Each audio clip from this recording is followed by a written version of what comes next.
Welcome back, everybody. It's DestinysJesus here. In today's video, I'm going to be showing you guys how Swizzy and Putrick won FNCS, looking at how Swizzy was doing such a good job of eye-gelling as well as fragging at the same time. If you take a look at the stats here by Kinch, as you can see, he had the most elims, the most damage dealt, the highest damage ratio, so he's doing at least 200 damage every 100 damage he took, which is very impressive, as well as the most opponents damaged, as well as the most damage in zones 4 to 8 and 9 to 12, so those late game zones.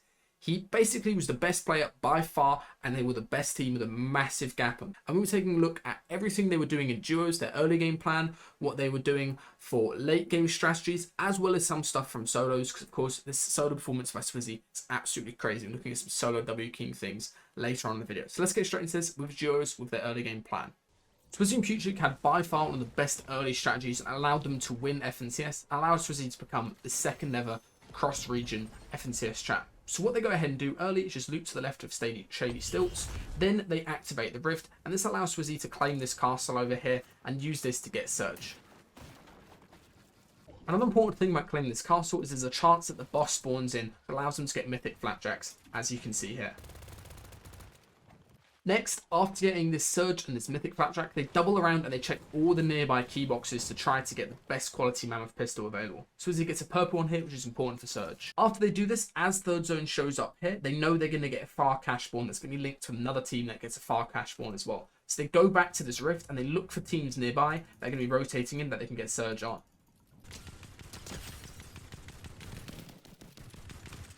After getting all the Surge, they don't try to fight this team. Instead, they drop down and drop for the Rift. And this means that because they're flying in the air and gliding over, nobody has a chance of getting their cash because it spawns completely on the edge of the map. And it's max distance for the other team who don't have a Rift available to them. This means that these guys are absolutely stacked. They have the best loot in the lobby. And they can go ahead and have the really easy game after this. All they need to do is just get a little bit more Surge. One thing that Swizzy does really well is knowing how to rotate cheaply in these grand final lobbies. So many teams end just full tarping or being down low ground and being scuffed. Here he realizes he does not want to be in low ground. There's loads of teams down here. So he uses wood, ramps up, and then as he gets in towards the zone here, as he swaps the hards, and then sticks towards the edge of zone. He wants to make sure he sticks to the edge of zone. So as he gets in, he now has a really good opportunity to look for a refresh on other people coming in late. So he gets in nice and early, and he can spend a good amount of time looking back, trying to find a refresh on these teams above him, which is what ends up happening. Unfortunately, it lags, so you can't see it, but as you can see here, now he's caught up on backside of zone, and a lot of players in this situation will make a mistake here, which is basically saying, oh, zone's pulling north, let me just go ahead and run straight through here through all this congestion. But Swizzy knows that he can't do that, so what does he do? He goes ahead and uses the dead side of zone, where there's only one other team, Teeny and Misha, who these guys played extremely well as well, and he goes ahead and ramps up again with wood. Nobody's looking at him, he can use wood. Gets himself onto this edge position right here, ramps up so he can't get dropped down by this team, then just stair taps in towards the end of zone, pauses, and now they're going to continue looking for more kills in this position at this side of zone. Another thing that Swizzy does really well endgame is the fact that he's always ready for the zone top. So as you can see here, zone is starting to pull, they're getting caught on backside. He's not going to allow it to happen. He's going to go ahead and tarp with wood for a second, and then as they get into the sort of middle of zone where there's more people looking at them, he swaps over to brick, and he's going to go ahead and tarp forward, and then layer up. He spots that it's going up this mountain, so you want to of course be up on that mountain and get yourself towards a really good spot where you can find a refresh, which is exactly what he does there. He tarps the whole way forward, and very crucially as well, is he's sticking towards the right-hand side of Storm throughout this entire rotate at this point on. So you can see, sticks to the right-hand side, goes into his old build here, spots team on the floor. Very, very important is when there's some team in a situation like this, don't just double pickaxe the wall where they're going to hear it. Instead, pump and then pickaxe it. Allows you to instantly break it. His teammates holding the floor for him, and now they both do an open edit. Other team's not even ready with their shotguns out. They double pump the same guy, take them out, get the kill, and as soon as he gets this kill, look what he does. He doesn't greed the loot. Instead, he gets just a little bit of the mats, and then make sure to replace the walls, make sure that the loot is airtight so nobody else is able to come in here, and now they get insanely stacked from this, and they can keep on rotating forward. Now, straight after they get this refresh, what do? Instead of just running forward and going through this really congested low ground layer with loads of players in front of them where they're going to get pumped or maybe even knocked, what they go ahead and do is realize, okay, let's not do that. Let's run back in Storm and flank kite. They spot a solo coming in from backside, get another nice double pump on this player right here, get all the mats from that. And then now take a look at this high ground tarp that's up here. These guys have got a really wide tarp, which means that they can't see below them, right? So what Swizzy's going to go ahead and do is he ramps up like this, ramps up, there's a cheap 90 right there, and then gets to this nice position, and he's going to try to double pump the back player. As you can see, gets this pump, doesn't do enough damage with it, so he realizes that he still has to fight for height as Puchik is cranking up from above. So what he does is, as this other player gets the cone and then edits the cone, is he shoots the cone, right? So now this guy has messed up his retake and he's forced to drop, even though he's got good mats. And that's what he's going to go ahead and get up to the layer of his teammate, spray down, gets the knock on the guy that he pumped, other players forced to drop, and then now they're going to go ahead and layer down and follow the other solo down and try to force him down even further. You don't actually be playing a super high layer where you can get flanked. You want to go ahead and do exactly this. Another very important thing on height, a lot of people don't realize this, is you need to be on the right hand side of Storm so you can look back with a right hand peak. So you can see here they both have double right hand peak where they can spray down very easily and take out all these other players, and also good visibility on people flanking backside if needed. They spot there's nobody flanking backside, so they drop down, and now they're prepared to win this final zone.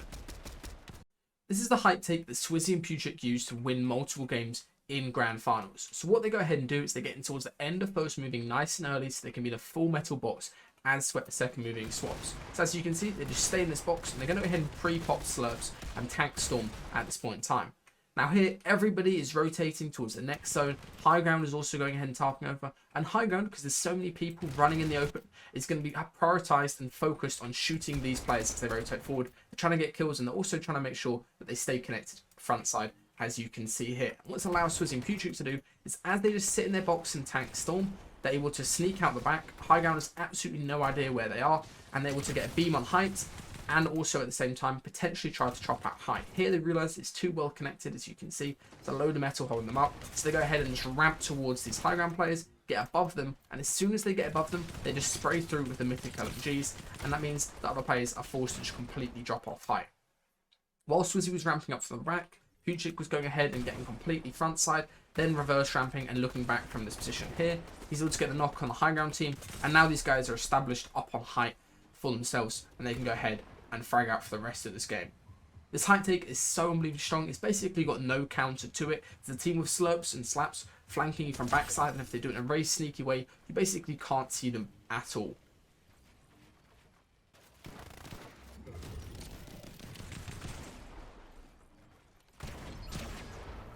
From here, they just go ahead and spray everybody else out in the lobby, and they get down to a 2v1 versus Vico, which of course they win with the mythic flaps on height.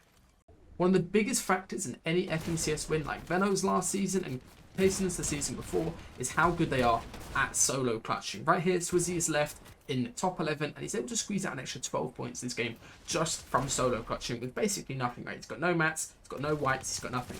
So what does he do? First of all, is he sits directly below height in this old tarp where he spots it's pulling into. He spots there's another team in this tarp this way, so he's not just going to mirror in this way. So what he does is very smart, as he knows he's got 100 whites, so he uses his whites as a resource. He knows he's got 10 seconds in Storm before he goes down, so he's going to go ahead and go wide in Storm, looks up at where height are, Pablo and Bevies, and he mirrors underneath them to try to spot a solo on backside. Exactly what he does here. Gets this kill on a solo, gets only the mats, only focuses on getting the mats, and now he's able to keep on moving forward.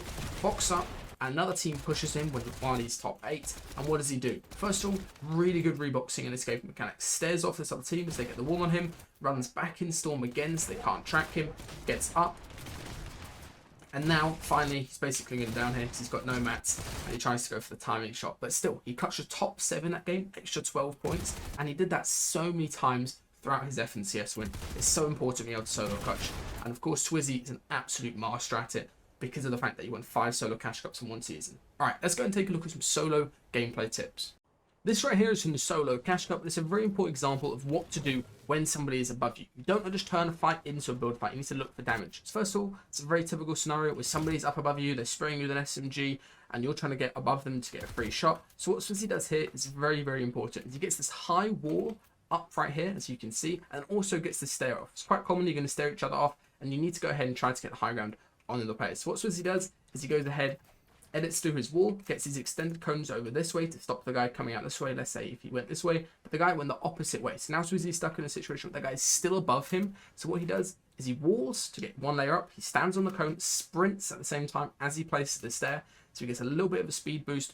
And then now, of course, the other guy is still above him, despite him doing this movement, and despite him placing that high wall and getting up here is he blueprint edits the cone. As you can see, blueprint edits the cone right there. He was holding his cone out and then he went ahead and edited it so he can edit through this guy's floor as he gets floored off. Now the other guy's stuck underneath his floor. He does a nice side jump shot and he's able to turn this fight into a massive drawn out build fight where they're going to burn all the mats into a regular box fight where he has the health advantage. Another example of something that Swizzy is very good at is doing peaks where he doesn't risk taking a lot of damage in return. You can see there's somebody on his wall here. You don't just want to keep on holding the wall and letting the other person smack it. So as soon as it's broken, he does a window edit and he's going to sit completely behind this cone so the other guy can't get a shot on him. Gets a free 70 tag. Now he gets the full box to another player, but you do not want to edit something else. Even if you think you're doing a smart edit, instead reset the wall like he does here. There's a top right hand peak, swings completely behind his peak. Then he does a stare edit, and then now the guy is not able to line up a shot at all, and he's able to close out the fight very easily. He still does take some damage at the end. He doesn't sit completely behind his cone, as you can see, but he's able to close out the fight and heal up straight after this. This right here is a perfect example of how to play defensive in solos when you get hit low HP. So you can see this other guy is a nice top right hand peak, so he immediately makes sure to control his exit, get out of the box. He swaps to brick and then swaps to metal, and he's reboxing vertically, right? He's not just reboxing horizontally, where it's quite easy to get chased and pressured. Instead, he's dropping down, changing his levels, so the other guy is forced to waste more time coming towards him. Then here, he builds a 2x1, and he's going to go ahead and pop his slurp. And always remember, if you're able to get sort of like halfway through a heal, basically 1 second left, it takes a whole second for somebody to swing their pickaxe twice. So as you can see here, other player smacks in his wall, breaks it, replaces it, edits it, and so he's able to get his slurp off in time, and very crucially, place this backward stare to get himself out of the box. As soon as he gets out of the box, he waits for the other player to overcommit in, gets a timing shot right here, and again, just as earlier, he doesn't rush his edit, he doesn't do a bad peek like he almost did there. Instead, he resets it. It's a nice controlled peek. The other guy has no chance of hitting him, and now he's got the other guy down to 1 HP. And what does he do?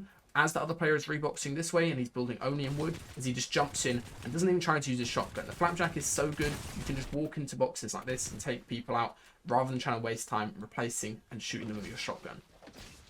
This is a really nice example of how to use this probably optimal loadout, I would say, for W King this season when you're trying to find people boxed up. First of all, is he breaks the wall as he approaches. So he's trying to approach now, just walking up to the wall. He hit a mushroom to get closer to the wall. And then now he does a top right hand peek. There's this cross box with other players going to try to trade him. But as you can see here, by he's playing this right hand peek, it's extremely shot for this other player to line up. He out trades him. And then now, instead of LMGing into the box, he goes ahead and gets the cone up top and then puts himself completely into this side of the cone right here, which means if you stand up, so you press space, as you're underneath this cone, you're guaranteed to go through the floor, even if they're holding it. He's able to get in and then take the other player out as they're splashing up.